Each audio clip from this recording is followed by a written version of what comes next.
I'm a little bit nervous about, you said look for yourself in the pictures. I know for the Homegrown Festival, I was one of the hardest dancers. And it started raining a little bit, and I think I was wearing white, so I'm a little bit scared to see those pictures. But you should be scared. Quarantine Catch-Ups on CorkScrewed TV's YouTube channel. Hello, Dorian. How are you doing? I'm good, Patrick. How are you doing? Very well, thank you. Adjusting, pivoting to, the new world of things. But I see your face, and it takes me back to Montebello Park. I know. Wasn't that fun? Oh, kind of wish we could be there next, coming up next weekend, but it's going to be a bit, I think. Yeah, it was, and you had so many different, well, as people saw in the episode, there were so many cool integrations when we were last there. Like, how did you start, and how did you get to that point that there was, like, the interactivity was insane, and your partners were each involved in different ways? Well, we're pretty lucky. I mean, when you work in the wine industry, most of the people you work with are a lot of fun, including you guys. So I don't know, we have conversations with great winery people, whether they're like staff at the retail bar, some of the social media staff, and then all the way up to the principals that we work with. And we were just asking, what can we do to make the park a little bit more fun? And we did a little bit of research. And I'm really now glad that we did it, because we can go back and look at the My Wine Country exhibit posts on Instagram. And if you just, look at that hashtag, there is literally hundreds and hundreds of them from last summer where people were just having a blast in those exhibits. So yeah, it was great. And even like for kids, there was that whole kids area that the parents before were probably like, oh, I would love to go. It's been part of my heritage, but I got to worry about what the kids are doing now. The kids can come along, and they had their whole area there in the Rose Garden, I believe. Yeah, I mean, well, we transformed. We were lucky because Tim Hortons joined us as a sponsor last year. So their only thing that they said is, we want everything to be free for kids and families, which is, that makes our jobs really easy. Sure. But I know they were so much fun. So we just went to a bunch of community groups. Gymnastics Energy was one, Sky Zone was one, Mad Science, and just said, hey, come on down, we'll spend some time together in the park and let the kids run around and have fun. So this was sort of our second year of what we're calling the renovation to the Montebello Park experience. It's been around, this would have been our 69th year, or will be our 69th year. So, it's kind of like grandma needs a bit of a makeover. I thought you were going to say the Renaissance. Nah, that's too big a word for right now. So so we started the first year with just some decorative elements, and then last year we thought, let's go big, and it was the 100th anniversary of the Rose Garden, so we opened that up so people could hang out. And then we just thought, what, it's time just to, make this park somewhere that everybody's going to want to spend a lot of time in. And the My Wine Life exhibit in that Marché area was part of the reason that people spent a lot more time in the park. So it was fun. And just like our show, you can't get away with just entertainment. You have to have your educational component in there. People are not going to walk away without learning something. Exactly. Like about this stuff, you mean? Yeah, I think that's a good example. Yeah, no, we had 20 winery partners in the park last year, and over 100 wines that people could taste. So it's a really fun atmosphere to start tasting VQA wines. So they wander around in the pit, as we call it. And usually wineries would have 2 or 3 wines that you could taste there. And then we had 3 separate lounges where we had a completely different wine list. So people could spend, as many days in a row as they wanted and sample their way through 100 wines, which is pretty fun. We launched the Sommelier Lounge 2 years ago. And then the Rose Garden Lounge this year. So that allowed us to bring an upper tier of wines in where people could taste them in a quieter atmosphere.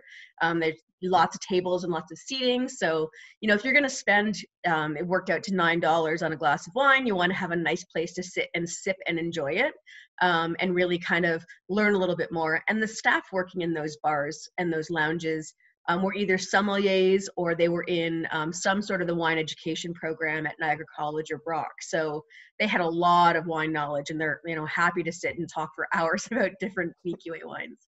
And you can, because there's so much to learn and so much to know. It's amazing. Like, I've been in the wine industry on the event side for 12 years, maybe 13. And I'm learning stuff every day. Like, it's an amazing byproduct of doing this job, is that now when I'm going to purchase wines, I actually know what I'm looking for, and I can tell from winemakers year over year what their style is like. And I often have people that are calling and asking me for recommendations on wines. And while I'm not a sommelier, I do a fair bit of research at home, and that's, I've been focusing very much on that in the last few weeks. So yeah, I love to talk about it. I'm like a bit of a sponge. I just absorb it all. Oh, amazing. And we learned some. I remember at the event, we were in the gazebo for the CCOVI had a talk. Mm-hmm. We were pairing different cheeses, and it was really cool because there was an international audience that was there, and they were kind of shouting out things from our little audience, and they were able to discuss it live with winemakers that, yeah, you could try this here and then go over to our tents right over here. And if you want, our vineyard's just right over there. I you know what? It's one of the things I think people don't maybe think as much about when they think about the Montebello Park experience. Is a lot of people just think about the bands and the fun. And that's great. I mean, we want people to be celebrating the industry for sure. But COVI, that's the Cool Climate Oenology and Viticulture Institute, as you know well. So they do come in every Saturday. They do these pretty in-depth seminars. So if people are actually looking to learn, it takes a half an hour to an hour. And you actually have winemakers there, and you've got wine experts there, and you have researchers there. So these are people that really know a lot about wine and things you'd learn in a wine course that you have to pay for. So yeah, it's a great thing for people to take advantage of. We're hoping to build more into that into future programs. And it really is a full day. Well, it's a whole month, but going there for the day, it's amazing that you're learning in the day, you're having some food, some wine, you're doing some pairings, you're bumping into people, like you said. Like, you can't bump into someone or talk to someone that doesn't have a different kind of knowledge to throw at you or to engage with. And then, of course, like you've alluded to a lot, is at the end of the day, the bands. And oh my God, what a party. Like the music, it's the top tier of Niagara music in one spot in the beautiful park. And wow. Yeah, well, we actually this year had planned to do almost like a People's Choice program for the main stage nights on both Saturdays, actually. So we're going to launch something where people get to vote on which band is going to take the main stage slots, because it's amazing. One of the things that is super fun about my job is how much Niagara loves this festival. So every single year, I think Jonesy's been the band on the main stage for the parade Saturday, the second weekend, for at least 5 years, maybe a couple more years. And we get those people that are like, this is amazing. And then we get people that are like, we need to change it up and freshen it up and try something new.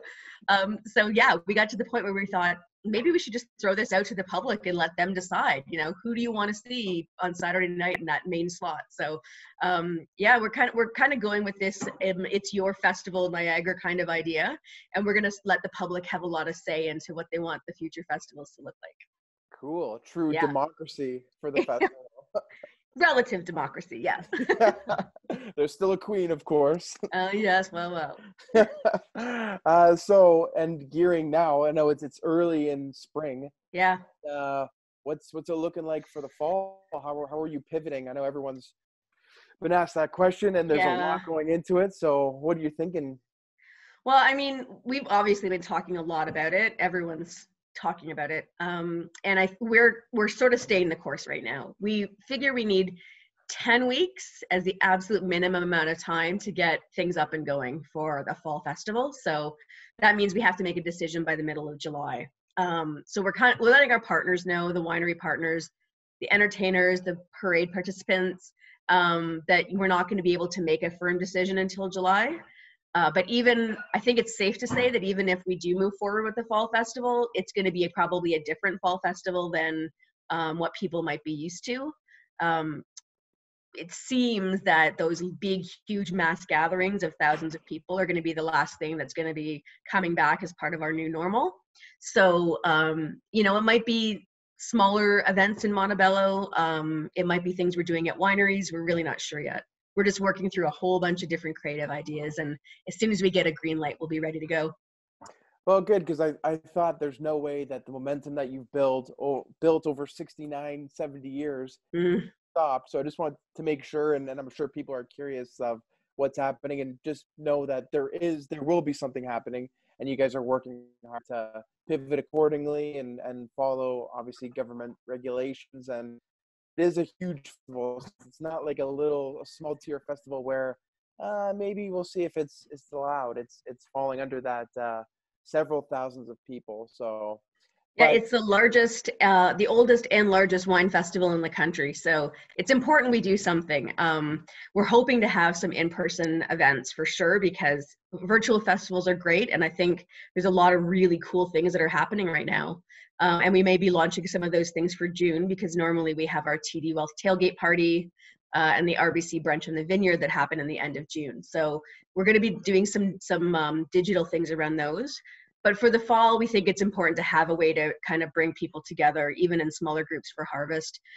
It's also a time when the grape growers all get together. So, you know, we have the annual grape stomp every year. But aside from that, it's one of the only times, I think, especially during active farming, where I think we probably get about 40 grape growers that come to the park every year. And they kind of, you know, they wander around, and they're a great resource if you can figure out who they are to ask about things too. But they often will meet together in the harvest lounge, and they just kind of take a break before harvest really gets going and celebrate together. And, you know, the Grape Growers of Ontario and the city of St. Catharines were the founders of this festival. So they hold it really dear to their heart. So we'll have to make sure that we get to do something with them. And if they're not wearing their Grape Growers Grape King jackets, then you'll be able to find them, because they'll have the Grape Growers playoff beards for harvest, right? Exactly, yeah, for sure. So everybody knows about the Grape and Wine Festival that happens in the fall. Can you talk to the other events that you have throughout the year that you've been building up? That, you know, there's some in the winter, there's some in the spring. Well, this 2020 was going to be our first year where we had a festival every season.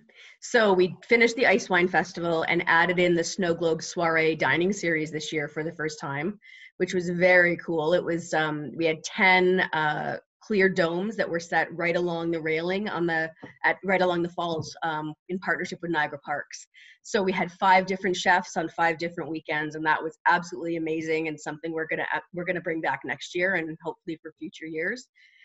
And then we were really excited because in April, we were going to launch the Spring Sparkles Festival. So that was going to be a Discovery Pass program and some restaurant-based events focusing 100% on VQA sparkling wine in Niagara, which is the fastest growing segment for good reason. We make unbelievable sparkling wines here. So we were really excited to launch it. It was supposed to be the end of March. We postponed till the end of April, and obviously have postponed it again. But we're hoping that we can do it maybe late in the fall before the holiday season, when people are going to be looking for, you know, special bottles to have over Christmas or for New Year's. So fingers crossed, we'll be doing that. So that's our spring event. And then in June, we have our Homegrown Wine Festival. So as mentioned, that's the TD Wealth Tailgate Party, which is it's grown into one of the best parties in the city every year. It's about 1,500 people that come. 30 to 40 wineries, live bands, and it's always in a farmer's vineyard. So we get out, you know, they get out their trucks and tractors, and the winemakers pour out of the back of their cabs. It's really casual and fun. And we launched the RBC brunch in the vineyard last year. So that was a battle where 8 different chefs paired up with wineries and competed, and guests tried all 8 dishes and voted on which one was the best. So that was a super cool thing that RBC sponsored. So that was our June festival. That was really starting to take shape and get a lot of momentum behind it. But again, that's going to be postponed. So we'll be doing some fun things in the month of June around the Homegrown Festival, just at home. So that sort of rounds out our 4 seasons. And then, of course, the Fall Festival being 3 full weekends of wine activities throughout the region.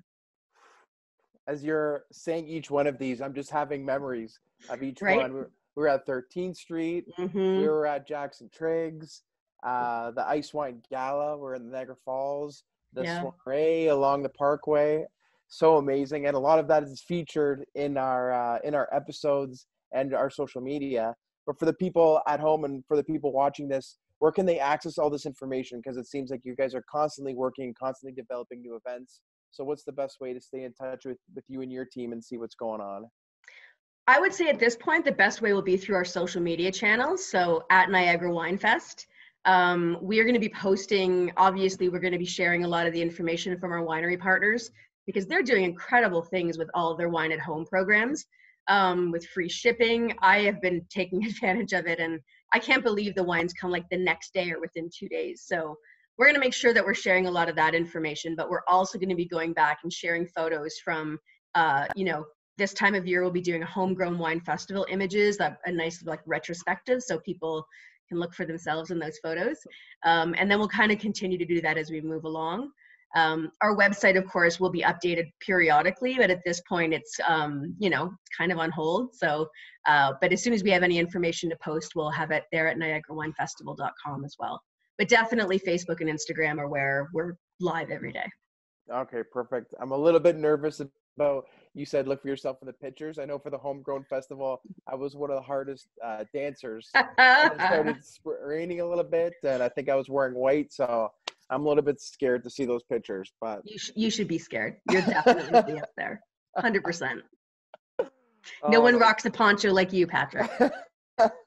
And no one rocks an event like you and your team. It's like just banging them out of the park, each one. Thank you so much, thanks. Dorian. And we're so excited to see what you come up with. And like you said, Niagara is quite the community, and we just need an excuse to get together and celebrate all the hard work and all the history and the heritage and different facets of research and science and grape growers and winemakers and marketers and retail people all coming together in one industry that's just killing it in Niagara, and is, started off with juice grapes, and now in the past 20-30 years it's become a totally different industry. So everybody thanks you and your team for this festival, and we'll have to stay in touch and see what you got going next. Thank you so much. That's great. Thanks to you guys. I mean, you're putting such a fun and unique spin on Niagara wine country. It's like really refreshing to see that we can have a little bit of fun with this. It doesn't have to be all about, the serious side of wine. I think that's part of the reason the festival and you guys get along so well, is we all just want to be out there. Everyone can enjoy it however they want to enjoy it. And you guys are doing a lot of fun things here. So thanks a lot for that. Well, we get along because of that, and because I think we both love wine and food. Yeah, so our meetings are always fun. I'm impressed I haven't had a single sip of this yet. I've been very careful. Well, thank you so much. I'll let you get back to your sipping, because that's homework for you technically, right? It really is. It's a tough job. Yeah. Well, cheers to you, Dorian, and your team, and everyone can check it out on social media channels and on your website. And see you soon, hopefully. All right. Take care, Patrick. Adios. Bye.